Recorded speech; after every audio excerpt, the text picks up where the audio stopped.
Assalamualaikum warahmatullahi wabarakatuh. Perkenalkan, nama saya Jagat Badai Anbia Mursalim dengan nomor NIM 251000155 dari kelas D. Dan saya akan mempresentasikan tugas dari Bapak Subelo dengan materi yang berjudul Transformasi Hukum Perdata Nasional melalui Pembaruan Hukum Perikatan. Yang pertama, saya akan membahas hukum adalah cerminan peradaban hukum perdata. Khususnya hukum perikatan adalah tulang punggung dari setiap interaksi ekonomi dan sosial masyarakat modern. Ia mengatur janji, kesepakatan, dan tanggung jawab yang menggerakkan roda perekonomian. Tertulis dalam buku 3 Kitab Undang-Undang Hukum Perdata (KUHP Perdata) adalah warisan kolonial yang usianya hampir 2 abad. Sejak zaman kolonial, hukum perikatan di Indonesia banyak dipengaruhi oleh sistem hukum Belanda, khususnya dalam bentuk BW atau Kitab Undang-Undang Hukum Perdata (KUHP Perdata) yang disahkan pada tahun 1847. Sejak Indonesia merdeka tahun 1945, adanya kekosongan hukum yang harus segera diantisipasi. Karena itu, dengan peniadaan penggolongan penduduk sebagaimana pasal 131 JO, pasal 163 Indis C Staatstegeling, serta melalui pasal 2 Aturan Peralihan Undang-Undang Dasar 1945. Hukum perikatan yang out of date menciptakan resiko ketidakpastian hukum. Dalam menghadapi dinamika abad ke-21, perkembangan teknologi era digital dan transaksi lintas batas telah melahirkan bentuk-bentuk kontrak dan perikatan baru seperti e-commerce, badan hukum, serta pelindungan data pribadi yang seringkali tidak terakomodasi secara memadai dalam kerangka hukum lama. Kondisi ini menimbulkan 2 tantangan besar. Yang pertama, ketidakpastian hukum. Kurangnya regulasi yang adaptif membuat sengketa modern sulit diselesaikan dengan adil dan efisien, menghambat iklim investasi dan bisnis.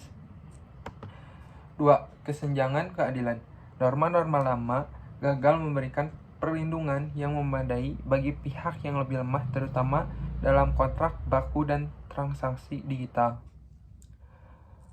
Beberapa isu krusial yang perlu menjadi prihatin kita bersama mengenai hukum keperdataan antara lain yaitu pembaruan hukum perikatan. Perkembangan global menuntut kita untuk mengintegrasikan prinsip-prinsip hukum kontrak internasional seperti yang terdapat dalam UPICCC, akomodasi hukum perdata hukum.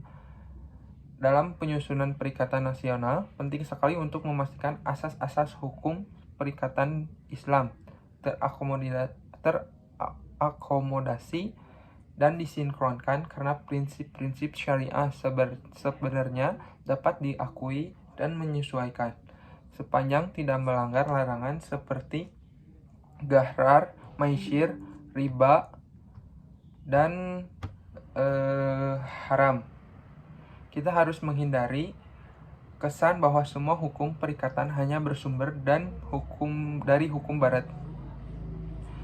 Selain pembaruan hukum perikatan, kita juga dihadapkan pada tantangan lain, yaitu harmonisasi hukum perdata adat, di mana hukum adat bersifat dinamis dan mencerminkan rasa keadilan masyarakat yang seringkali mengedepankan hukum bersifat restitutif. Sinkronisasi peraturan lintas bidang, di mana terdapat masalah ketidaksinkronan dalam peraturan perundang-undang, terutama yang berkaitan dengan ekonomi syariah dan arbitrase. Perlindungan hak anak dan perempuan yang dalam persoalan hukum, keluarga, dan adat. Isu perlindungan hak anak dan perempuan harus menjadi fokus utama mengingat perubahan dan sosial ekonomi yang terjadi. Dalam konteks inilah penelaahan atas fitur-fitur unggulan KUHP Perdata menjadi penting tidak dapat dipungkiri. Kitab ini telah memberikan fondasi yang kokoh bagi praktik hukum perdata di Indonesia. Fondasi tersebut kini perlu disesuaikan dengan dinamika zaman, sehingga hukum perdata kita tidak tertinggal, melainkan berkembang menjadi sistem yang lebih modern, relevan, dan mencerminkan jati diri bangsa. Sekian presentasi dari saya. Wassalamualaikum warahmatullahi wabarakatuh.